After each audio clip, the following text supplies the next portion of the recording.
Hi everyone, welcome to a brand new episode of Some Drivel, a series of podcasts exploring tangents with awesome humans. I'm absolutely thrilled and honored to be joined today by Joseph Balderrama, a voice actor, a in-person on-camera actor, and with a prolific career. The IMDb page is like a huge parchment scroll that you have to go through. Joseph, thank you so much for joining me today, and thank you for giving up your time. It's a pleasure to be here. So, straight off the bat, I have to acknowledge it takes two, given the fact that you played two roles in that particular video game from Hazelight.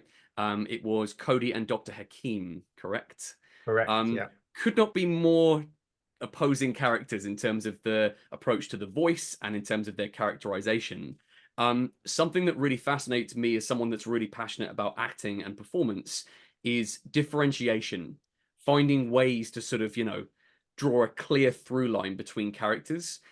Was that something that was very much a direction from the team at Hazelight? They wanted you to do a certain accent for both characters and have them sound a certain way, or were you able to kind of put your own stamp on it a little bit? When I auditioned for the game, initially I my self-tape in the first instance was to play Cody. And then we had chemistry reads on the back of those self-tapes, and my chemistry read was, fortunately for me, with Annabelle Dowler, Nice. who plays May. And Joseph, the audition went really well, and we talked a lot in that about Joseph. At that point was sort of thinking about It Takes Two. He was, he loved that the Billy Crystal film, When Harry Met Sally, with Meg Ryan, and so he had that in his mind as a sort of reference point for the tone and the style of the game. And so I think as a result of that, and because half of my heritage is US, I went with a US accent, although we also tried it in an English accent. So there was an experimentation there a little bit with the voice. Yeah, very much. It was like a workshop, really. Right. We did improvisation. It wasn't just a sort of like, okay, do the scenes. So we had a long improvisation where me and Annabelle had to improvise being in a therapy session, kind of like in the game, with a therapist about our failing marriage, which is not normal to, your average audition doesn't give you that kind of a experience. You never want to be given that kind of scope, right? Exactly. Here's your sides, go and do that, we'll shoot it and we're done. Thank you very much. Send in person number 12. Don't call us, we'll call you. Exactly. Absolutely. So it's interesting that you had that sort of flexibility to kind of mess around with the dialogue and kind of figure that out. And so would it be fair to say that was encouraged in that process? Yeah, definitely. So that was the sort of springboard. That's where we started. And then in that audition, he just said, well, you have a read of this character, who I didn't know anything about the game. All I knew about was this May and Cody character. And he's like, he's a book of love. But he didn't give me anything else. He just went, see what you do with that. And I was like, okay. So it was really just because he said book of love, I was like, immediately had some kind of Spanish Lothario vibe in my head. I was so expecting that to be something that was directed. It kind of, I feel like just because perhaps of Joseph Fares' sort of like the way he's conducted himself, like, we've seen him at the Game Awards, we've seen the way he's online, very gregarious, very big personality, that it felt like Dr. Hakim was almost like an extension of him, that almost like a parody of him in a sense. Well, I mean, maybe it was, but in its initial term, and in fact, Joseph did all of the mocap for the book.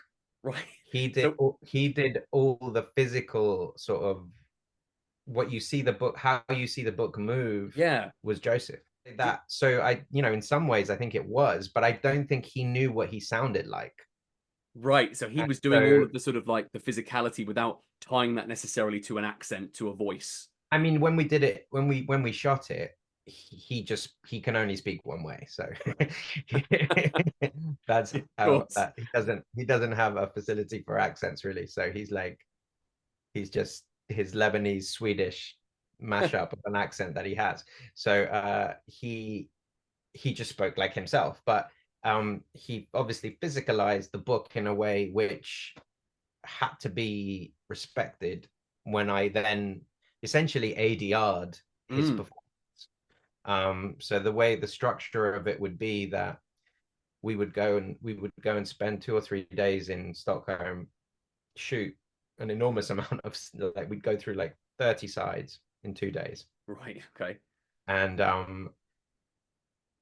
and then when that was done on the third day, frequently that I would stay a bit longer, and because the way they captured it, it was sort of the animation of ourselves was done. All the other production then got layered on, and Right. they tampered with it later and finessed it, obviously. But so then I would have an immediate sort of reproduction of the scene we had just filmed, and I was then revoicing what he had done. So obviously I was in all of those scenes as well as Cody. So I had an instant sort of recall of what had happened in that scene in a in a Yeah. in a strange way that you don't when you, for example, dub something. If you No, do there a isn't that sort of on that something else. presence, right? You don't Yeah, have that because it could be done out of sequence as well. Typically it doesn't yeah. follow a linear path. So Um, it's that's fascinating to me to hear that the idea that sort of the physicality of that character was the starting point. I always feel like, typically that's not the process, right? It's often it'll start with the script and the voice, and then the animation and design would follow, as opposed to this, yeah. which was very much informed by what he was doing on the mocap stage. Yeah, I mean, he had already cast me as Hakim when we started, obviously, as well, but for the voice, Mm, not for the mocap. But I guess he liked the voice that I chose in the audition, and he was like, right. and so, to what extent the voice informed how we moved, and to what extent it was kind of like, I always sort of think of Hakim as uh mine and Joseph's love child. It was a Some it weird was a very amorphous it was a creation. really a very odd sort of when two become one Sure. Yeah. moment, because it was very symbiotic insofar as, the voice was there in his head, I guess, because I'd done it, but I hadn't done it. And Mm. then, the voice was obviously had to match his movements, which were crazy. Yeah, and that's the thing too, is you would think on paper when you take two very, very different actors or performers or creators, that melding wouldn't be necessarily a guarantee. There wouldn't be something there that assured you that Hakeem would be realized in a way that made sense. But there is no denying that both the physicality and the voice you chose to go with that is a perfect combination to then bring that character to life. Like there is no debate over whether that is how Hakeem should sound. And I think you've helped me really well with my segue there, which was that I wanted to know from you in terms of the writing side of it. Were you able to improvise any of those lines or the way you delivered them, or was it very much you've got to hit this and this beat and deliver it in a certain way? No, there was a lot of improvisation. That okay. There was a lot of improvisation. I think Joseph, because he comes from a film background, Mm, uh he understood that, you know, that improvisation can enhance sometimes. And also I think because the writing of the game, they knew the story and they had a very clear idea of where they wanted to take the story, but actually both Joseph and Suni, who wrote the script, aren't aren't sort of, they speak very good English, but that's mm, not their first language. And so in terms of, the journey and the direction of the scenes didn't change, but the language that we used absolutely did from what was all written, right.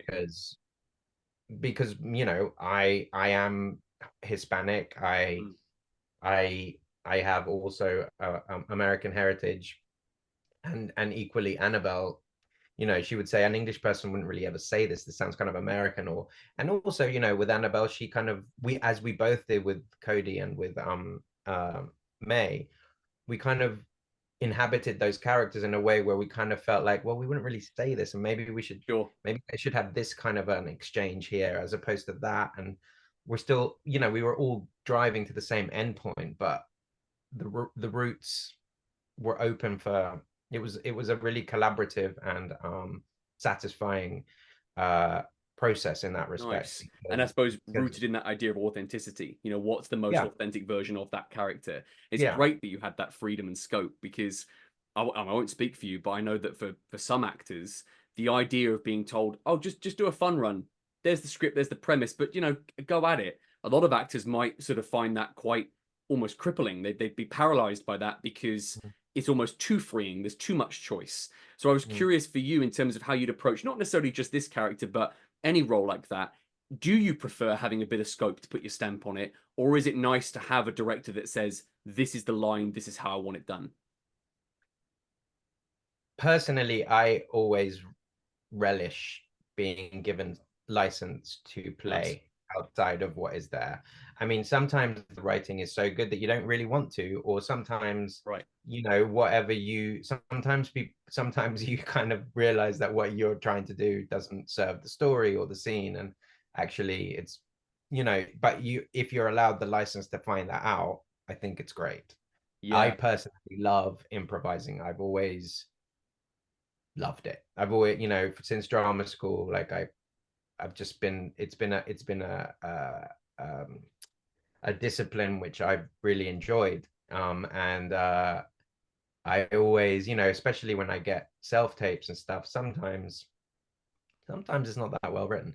And Sure. so, you know, I always will make a choice, a bold choice sometimes to change it if I think if it be improved, whether I've thought about it or something just happens in a moment where you're in a moment and then something else different Mm. occurs, then that's quite frequently where you get the magic, right? And Yeah, so that's almost where uh the happy accidents happen, right? It's yeah, those moments of genuine surprise. And I exactly. suppose you can see, you know, we could cite countless examples in games, film, TV, etc., where those same happy accidents are the things that actually made that scene or that moment so effective.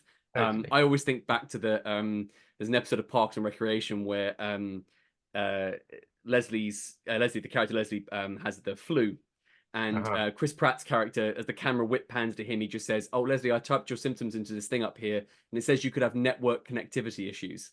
And that was an improvised line. And I know Yeah, that the yeah, writers have talked as well about that idea that, you know, we could never have written a joke that good. It happened in the moment. And I yeah. suppose thinking back now, you know, I referenced that because thinking back now onto when I played the game, played It Takes Two all the way through, start to finish, absolutely loved it. With my friend Mike, who was a huge fan, both of us huge fans of the story and the way it was constructed, but specifically of what you did with Dr. Hakim. There are so many moments in that where we looked at, you know, when we were playing it together and we kind of looked and went, was this something that was planned or was this spontaneous? And I was curious, are there any moments or particular things you can speak to that you know that was just I threw that in there and I just couldn't help myself, and that was something I had to get in the game?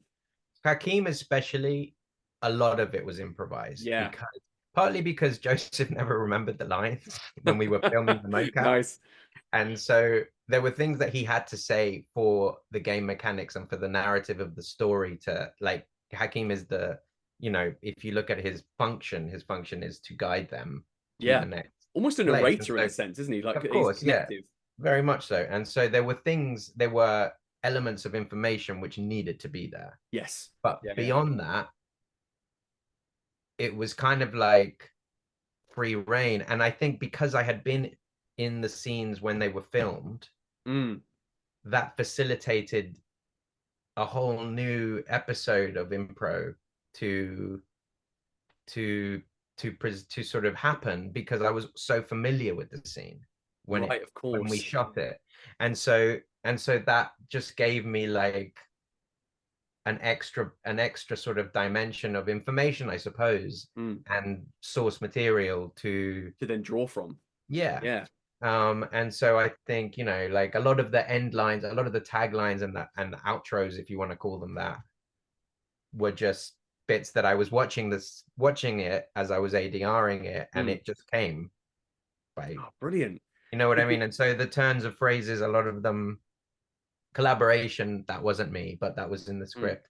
But a lot of the phrase, yeah, a lot of it was just improvised, basically. Yeah, because I did wonder um about that because I always think there's a moment really early on, one of the opening moments of the game where it's also, I think, just the way that the scene is framed, that they have Cody and Maya just sort of, they're just figuring out their situation. It's just happened. Hakim's just been introduced to them, and he sort of, the way they shot it and the way they then framed it in the final release, they have him sort of just pop into frame slightly like this. I think he says exactly like that and just pops in. And it was that kind of moment that made me first think, well, how much of this is something that was planned, or is that you just doing the moment and jumping into frame almost? Well, I mean, with that, I was just, you chase the picture, right? Yeah. In terms of what vocally I was doing. So if that wouldn't have necessarily been improvised if what you If what you like physically saw was I already could only played. improvise around what Joseph did physically. Right. Nice. because because because that came first. Yeah. Okay. No, that So makes sense. the It just, voice the yeah. voice stuff, all of it came in regard to Dr. Hakim specifically, came after. Yeah. Nice. Okay. So then, following on from that, were there ever any moments where, particularly if you were doing, like you said, like almost ADR style, sort of, recording over the physicality, were there Yeah. any moments where you had to make instant switches between, say, Cody and Dr. Hakim, or was that stuff recorded in isolation of each other? Yeah, no, all the Cody and May stuff. So we captured motion. We did the motion capture and the voice record simultaneously. Oh, for Cody. Yeah, Oh, nice. Okay. for all the cutscenes. So all the movement and the voice of Cody and May were all captured simultaneously. So there was no ADR Okay. for that. Um, they just used what we took on that take, On the or what we stage. Okay. said and what we did physically. That was all as though it was a film or a Mm. TV show. It's one of the things that we talked a lot about, Joseph and I, because I was really worried that I'm like, people are gonna know it's me. They're gonna know that it's gonna be really hard to sell that, Yeah. because I like to think of myself as versatile, but that's quite a thing. And so anyway, I decided to I pitched Cody up a little bit to my natural timbre, if you like. Mm. And I did the opposite with Hakim and tried to sort of go lower in my register. And that was really beyond the obvious accent differential. Mm. Was the sort of wing and a prayer that I was kind of going, hopefully no Hope one this will works. notice. Yeah. And so yeah, I mean, I'm always surprised at how, and gratified when I meet, or and I work with other games or whatever, when they're like, oh, you did that, and they don't realize that I've done both. And that's always obviously a really a nice moment when Yeah, it's that almost like a magic real trick sort of feather works. to the cap to show that you've been able to almost not get away with it, but you've been able to clearly define the difference of those characters that Yeah, people don't necessarily connect. I know I was surprised as yeah, well, certainly as the end user playing through that. There is nothing that in what you're doing with your timbre, with your the way you sort of project your voice, there's no hint that either of those characters sound that are coming from the same actor, which again, I suppose is the best compliment I can pay you. I think in that yeah, sense is for that sure. it's very much a clear definition between the two. Now, obviously, when you sort of look and compare the work you've done between, say, you know, live action projects like the Batman or anything like that, those big scale projects versus something like And It Takes Two, which is in a traditionally either in a vocal booth or a mocap stage. Do you have, in terms of just creative preference, do you have a space that you like working in more? In terms of, do you prefer that in front of the camera, live and in the moment with multiple takes? Do you like being isolated in the booth, just kind of, in your own space, doing that voiceover? Is there a sort of a preference you have creatively as an actor? I think fundamentally, I always prefer to be working with other actors. Right. I think when you're, the 99% of the voiceover work I do is on your own. Mm. And that's just the job, right? So you just kind of, you have to You have to get on board with that and be good with that. But I don't think that there's any world in which you ask any actor who wouldn't prefer to have someone else Sure. there, To have that, even if they're in a different booth, I suppose. But the live in connection, that's kind of what it's all about, right? It's all about connection. So so I think that the fact that it's always done individually and separately, when you look at animation or video game, it's very, very, very rarely recorded in the same room. Like I work on one animation, for example, I called Creep one, well, two, but it's the same sound designer, Dave Peacock, who does Creature Cases and Octonauts, which, if you have a small child, you'll probably be just going to say that's definitely come up on rotation. He records together, and it's the only animation in the booth. He records all of it. He gets like an ensemble, and we're all there together. And that is unusual, isn't it? And it's very unusual. There's no one else I know of personally that does that. It's almost like theater being that present in the room, definitely. But you get something different from that. It's that weird, like, nebulous thing about chemistry, isn't it? Is you go, if you manufacture it, people see through it. You can tell it's faked. But equally, like you said, something happens in the room when you just get a bunch of creatives together playing their parts and kind of almost tennis matching with each other. Yeah, definitely. So, in answer to your question about, like, when I did the Batman, I was terrified because, I was I was in a, it was a huge set. It was a massive film. Massive production. Essentially just me, Robert and Jeffrey, and I was very much aware of the fact that I was the lowest status, if you like, in terms of the industry in that.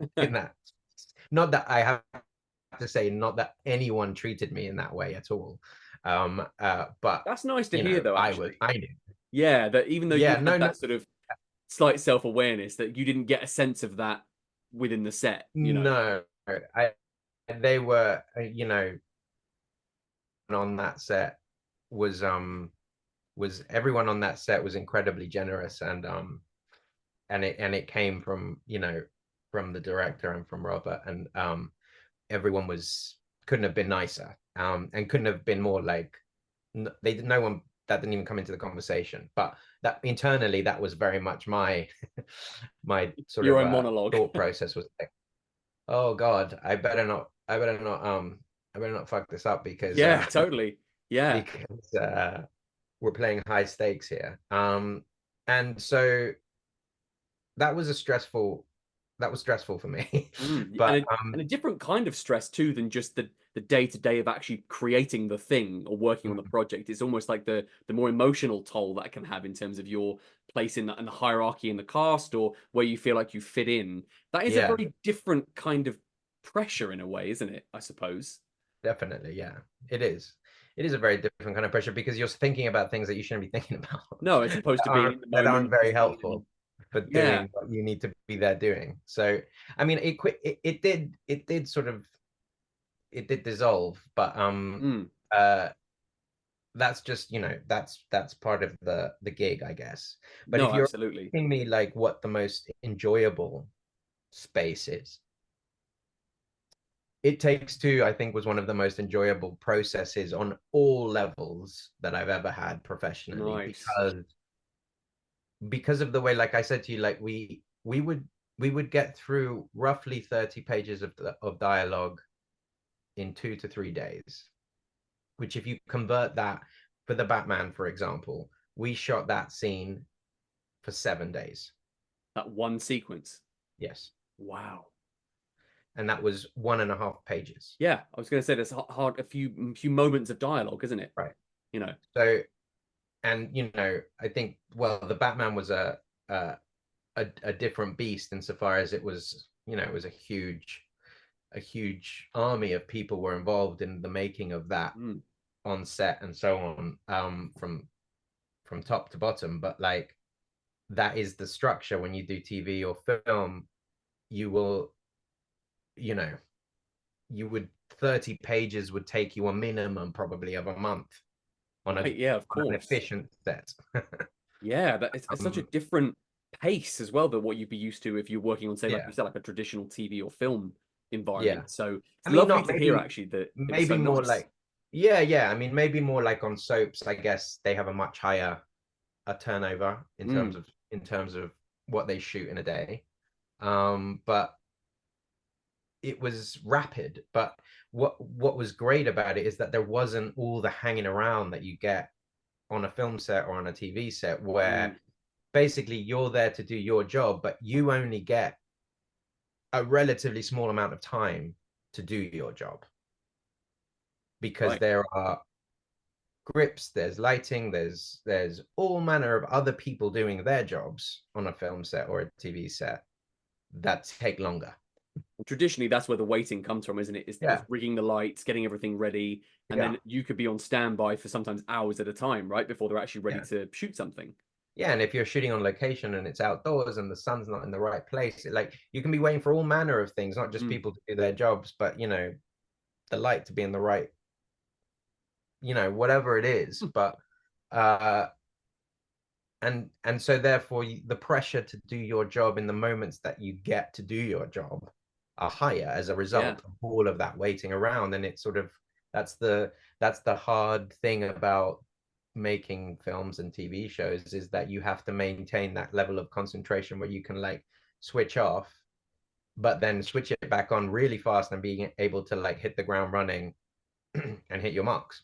Yeah, that um must be a very specific sort of stamina issue, isn't it? In terms of yes, maintaining, like, being able to come off cold from waiting around to then be emotionally present and well prepared in a scene. Cut. Thank you. We'll see you in another 6 or 7 hours. So yeah. that must be also a real time management thing for you on a set in terms of how you spend your time. Is there anything specific that you try to do to kind of keep yourself present in the moment, or do you try and have that switched off separation, wait for your call kind of thing? I think on the projects that I've worked on, I personally normally just try and switch off, Nice. and whether it's read a book, whether it's make a phone, whatever it is that is not, or hang out with people there. One of the one of the joys of being one of the joys of working with other actors is sort of hanging out with them, really. Yeah, being And present. chatting and listening to their stories and getting to know them. Yeah. So I'm more of that. I've worked with actors who they just go into their trailers and it's like you don't see them again. Oh, And interesting. that's Okay. no, it's just that's horses for courses. I think people they need different things, and that's okay. Like Yeah, everyone has whatever their own. works for their process, right? Exactly. Yeah. You've actually spoke really interesting. You said about the pressure of being in that kind of environment, having to be present, having to be prepared, especially when you're working with people that are notable and have a very clear creative vision. The business of what you do across acting, voice acting, etc., also has a separate kind of pressure in terms of it's a business of rejection, right? It's your audition, you got for countless calls, and it's 49 no's to you get the 50th yes. It's that old cliche, right? And I was wondering, sort of, we've talked a little bit about your process, your kind of moment to moment, how you handle yourself on set, and the kind of creative environments you like to be a part of. Is there something you do to rationalize the audition process so that if you are faced with, you know, a project you really wanted, you're invested in, you wanted to go for but didn't get, how do you handle that rejection and that sort of that the sort of the more negative side of the industry? It's really hard. Yeah, yeah, It's really hard. I think it's the hardest thing about it all, really, because especially on the ones that you have become invested in. mm, If it's a project that you're like, for me, my journey through this all had, especially living here, being from the heritage that I have had a very specific experience in terms of how the industry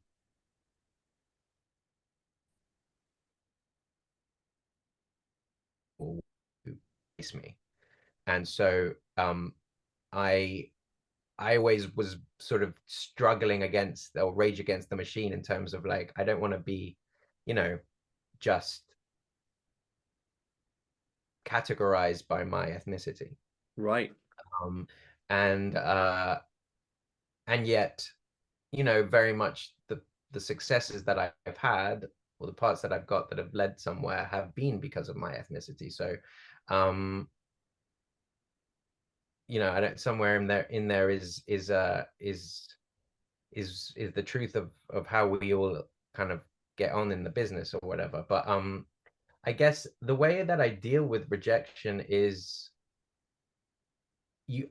I was always terrible at auditions, awful, because I would go into a room and I would be thinking about all the wrong things. I would be thinking about getting the job. I would be thinking about trying to impress or trying to be liked, trying to, you know, thinking about things that weren't to do with why you're there, which is simply to sort of like inhabit something, try and create a moment and leave. Yeah. Embody the character, do your interpretation, then it's up to them. And do your work, right? Yeah. So in front of someone. I but I still to this day I don't enjoy doing that. Going into a building and having people just sat there on their chairs like this. Yeah, and you're kind of like, you're I know one that, of like 20 that day. yeah, I just don't like that. I think that I find that, you know, it's so not like what it's ever like when you do it. Of course. It's not like being on set. It's not like being on stage. It's not like being on a mocap stage. It's so artificial.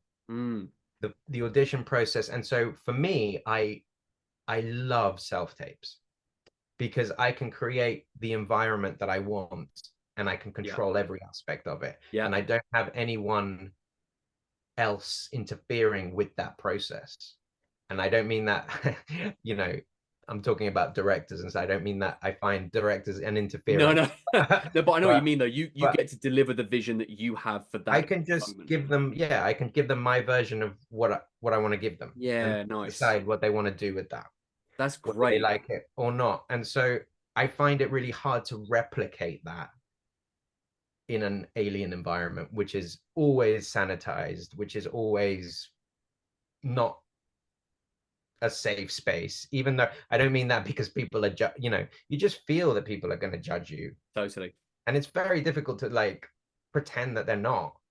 Yeah, because, no, it's that in itself becomes the acting exercise too, right? Yeah. It's just sort of going with that mindset of, well, they're not judging me. So you're just putting extra layers of difficulty on top of what is already a really hard thing to do. Yeah, and 100%. And actually that it's almost that approach of, if you have the self-tape idea, if it's shit, it's your fault. If it's great, it's your fault. It's all on you. You get to control that paradigm. I agree, yeah. And I've had lots of experiences recently, actually, where I've done a great self-tape and I've gone into the room and it's turned into a no for whatever reason. I'll never, you know, you never know, obviously. And I always go like, oh, when I look back at it, I'm like, why didn't I just go in there and go, what did you think of my self-tape? What do you want me to do differently? That's actually what I should have done. I think that's what, when you go into a recall situation, because otherwise, why are we doing this recall? Of course. If you just want to see what I've already done. If surely you want to see the same thing again, there's no point. I've already done it. So I think in future, what I may do, or at least try and do, if that happens again ever, is to say, what do you want me to do differently? Because otherwise, why are we here? Yeah, how do you want this to evolve? Because otherwise it's going to stagnate. Because then it becomes a conversation that you can actually develop from. And that, I guess, I suppose, off of that would feel more like what the actual job would be like, potentially. A bit more of a back and forth with a producer or a director, where it is kind of figuring out next steps and something new, right? Absolutely, Now, the flip of that, of course, is when the successes happen, when you do get those moments, those great projects like It Takes Two. And I was just curious if there's anything you could speak to there in terms of when I never that really drop. actually, sorry, I never answered your question in terms of like how you deal. I think the only way you can deal with it ultimately is to rationalize the fact that what people may think of what you do isn't the important thing about what you do. Absolutely right. Some people will get it, or 100%. some people will like it, and you'll fit in. And there's so many moving parts to a project, whatever it might be, that it may not be because you may have been three people's favorite, but the one person who mattered wanted something different. Of course. And so, there's so many things about which you are never informed that the best thing to do is to be very male about it and compartmentalize it and go, I'm not gonna worry about whether I get the job or I don't get the job. I'm just gonna worry about this little microcosm bit Mm. and enjoy and try and enjoy getting to act and not worry about whether I get the job. I think it was George Clooney said, which it was a great way of looking at it, is that when you go to an audition, you don't ever lose a job. It's like you go, oh, I lost Right. out on that, or to rationalize that way is really unhelpful. I think the way to look at it is very much more like you can't lose anything you don't have. If you get 100%. fired from a job, fair enough, then you've lost the Yeah. part. But you don't lose a part when you don't get chosen. It's a great way of keeping that square in your head as well, isn't it? Keeping that Yeah. sort of rational, and that then it doesn't end up becoming this sort of this self-defeating cycle of thinking you're not good enough, and Yeah. therefore it then makes you less likely to then take a risk or try again. So, Yeah. but that was what was interesting to me. I think too. I really appreciate you Sorry. speaking to that. You were going in a different No, direction. no, no. Listen, hey, this podcast is all about tangents. But like I was really helpful. I'm glad you spoke to it because I think it is important for people to hear about that. I think it's a side of the industry that doesn't really get discussed that much about how we rationalize that part of the process. The flip of that then is the successes, is celebrating when something does go well. And I was wondering if you could speak to anything that you can remember from booking It Takes Two, or any other, I suppose, any of your various projects. You think about something like Remedy's Alan Wake, the fact you were part of that project, like that, anything like that, where thinking about Dr. Hakim, Cody, the work you'd have put in the audition, can you remember when you booked it and when you got it and what that conversation was Yeah, like? I do, but when I booked it, I didn't have any idea what it was R- gonna be. Like Right. Okay. I was just like, oh, I was excited because it was like, we were gonna be traveling to Stockholm. It was gonna be like a 2-year project Yeah. to Stockholm once a month-ish. Um, I mean, like it was like fantastic. Me and Annabelle hit it off straight away. Joseph was clearly a wild card. It was like, but in terms of knowing, at first me and Annabelle were like, this guy's nuts. Like this game sounds crazy. Like who's gonna want to play a game about a divorced couple and a kid who turns them into like doll? Like it was like Honey I Shrunk the Kids meets like When Harry Met Sally Yeah. meets I don't know any number of other things, and like we were both like, this is gonna be, at least we're here working, having fun. Sure. Yeah. When Enjoy it it while it's turned there. and when we became more aware of the process of the game mechanics and how Joseph wanted to weave the narrative into that, and how sort of clever the whole construct of the game was, and how detailed all the aspects were so that they fit together and so they all talk to each other and Mm. and and and um and were part of the game, as opposed to like, here are the cutscenes and now you're going to get to do something that completely is semi Right. There's unrelated. unrelated narrative of Yeah. it. But yeah. So all of that only sort of revealed itself as the process went on. So Mm. in the case of It Takes Two, it blossomed in a way which I was like super excited about by the end of it. And we ended up at the BAFTAs and all sorts of fun stuff. Like It's such a in it's the such a wholesome journey for that game to have gone through, and I think yeah, they Hazelight had such goodwill coming off of A Way Out. They earned so yeah, much sort of like kudos just from the general community that yeah, there was already an appetite for what was coming next, and then for it to be this sort of left field every level is a different type of platforming, and obviously with the kind of narrative beats that you mentioned, it was a great confluence, I think, of a blending of wacky ideas that somehow just worked, right? Yeah, I think so. I think so. I think clearly, because it's been such a, you know, anyone who's played the game, who's into games, like loves it. Yeah, it's no, I, it's you know, resonated. It clearly yeah. has, you know. And I think also the fact that it came out during lockdown in a way Yes, was really something that was significant, because people were so isolated, and here was a yeah, game that was forcing you to connect and to communicate, and you had to be, couldn't play it by yourself. no, You know yeah, what I and mean? actually that So is something I've always been really impressed by with the way they do with their games, where you have the friend pass, you know, that idea that you mhm. can give a second copy effectively of the game to someone so that you could always have someone to play with. And I think Yeah, that idea of it always being split screen as well, even when you're online, it just creates that sense of connection, which, like you said, at yeah, a time was at a time when connection became tricky for everyone, right? yeah, So yeah. looking back sort of on the project now, I like the idea, obviously, you know, this idea of, you know, Dr. Hakim being this you know, this animated book of knowledge, this book of love, right? And it's such a fantastical, brilliant left field character. He's obviously defined by his own status, the fact that he is this sort of this knowledgeable book. And I was wondering, therefore, given that you've played one, is there any sort of literature, books, influences that you could speak to that have been a really big influence on your life and your career? Well, that's an interesting question. I'm dyslexic, so I always found reading really challenging. Okay, And I, in fact, when I was younger, like at school, I never got more than a line part at school, right. because I wasn't very good at reading cold. I was terrible. And so at the school I went to, I didn't get like a part that was like more than one line until I was in sixth form. And and I think consequently my relationship with literature was very latent. Right. Like, you know, I think I remember the first proper book I ever read was when I was 11 or 12, and that was Catcher in the Rye. Um, Nice.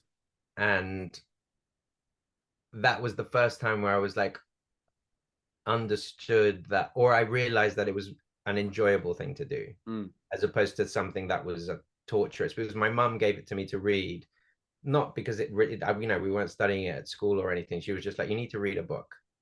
And so she thought I would relate to that book. Um, and I did. I remember Holden Caulfield, and I remember it. I have such a vivid memory of it.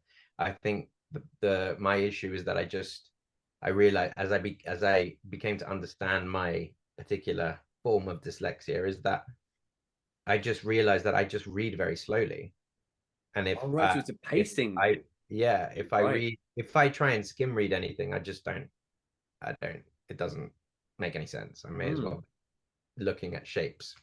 Um, and so I guess the more, and now, you know, for example, I just did a 7 day audiobook record for this 600-page book called The Dark Feather by a brilliant writer called Anna Stevens. And it was the third installment in a trilogy. It's like a fantasy book, set in this sort of pseudo Aztec Mayan universe, and it's kind Wow. of Game of Thrones with a Latinx LGBTQ plus sort of twist. They're great. They're great Mm. books if, you know, if you're into fantasy and stuff. But you know, I've gone from you know, not being able to get more than a line part at school to Yeah. being able to sit and listen to the sound of my own voice for 7 days, which in and of itself is kind of That's a lovely drives me sense of crazy. progression there, you know, in It terms of is. And so you, in terms of your arc. yeah. So I think the thing that my entrance into literature really, I really love plays. I think I Nice. like plays more than I like books. Nice. If Okay. I think once I started doing theatre studies at school and started reading plays, I was like, oh, this This is what. them just I can get. I really like it. Just like I love that. So I mean, I'm a huge fan of Mamet and Pinter and Nice. uh you know, who else do I mean, Shakespeare's always been at the center of a lot of my early life in terms of the Same. theater.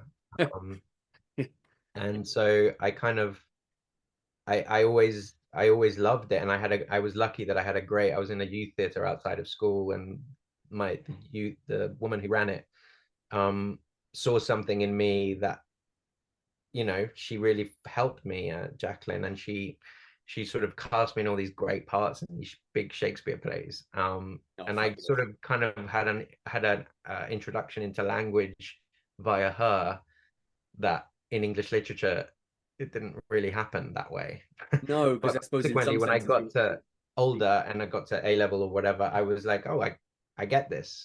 yeah, I can connect with this now. Yeah, it's almost a bit more clinical, isn't it? It's drier when you're reading it in an English context, but Yeah, naturally in theatre studies, you're bringing it to life. You're exploring it through both theory and practical, and it's something right. I know I can. I'm fully with you there. I know that's something that really excited my interest in literature was always through things like, King Lear, Hamlet were my two Yeah, absolute favorites at school, and then looking at plays like Lord of the Flies and things like that, which are just yeah. incredible text in terms of things you can explore. I suppose really, and again, you've helped me beautifully with my segue here, which is that you've spoken quite extensively about sort of the arc of both your professional process, but also of your life, going from those early years not liking literature to now being where you are, having gone through that process and given those opportunities that you were given through theatre studies. Looking back now on your career as something I find myself doing, I'm fascinated by the idea of legacy, what you want to be defined by, what you want to be known for, and whether that's something that might change 10, 20 years from now versus where you would be if you answered this question today. Just curious, what do you think of as, or what do you want your legacy to be as an actor, as a creative? What does that look like for you? Wow. I think if I'm on to answer honestly, I haven't thought about that because I feel as though I'm still at the beginning of my Nice. and so every year or day I'm still, like I was talking to a friend of mine the other day, an actor who I was like, I don't think I'm ever gonna have the feeling where I'm feel secure. Anything finishes, you always feel like that's it, I'm done. I'll never work again. Right. And something comes along, but like I don't think I've never lost that feeling. And so when you think about legacy, I think that's something where I don't know, I feel like maybe you need to arrive in my mind, in my sort of like matriculation of how you get to the point where you start thinking about that. I feel like you need to have a body of work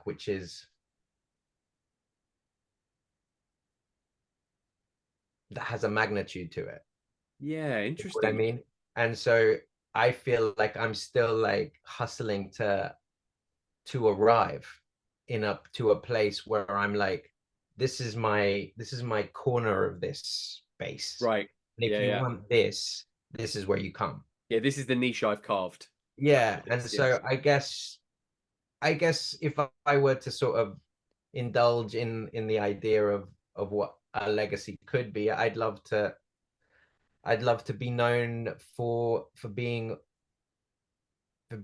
versatile and being a great character actor. Those are Nice. the actors who I've always admired, like, the actors that I looked up to growing up and now are the guys that maybe you don't even know their names sometimes. You know what Sure. I mean? But you're like, fuck, he's in everything, or she's in everything, or they're great, or uh, I think the ones that you don't really know much about their lives, but they always seem to you always buy it what Yeah. they do.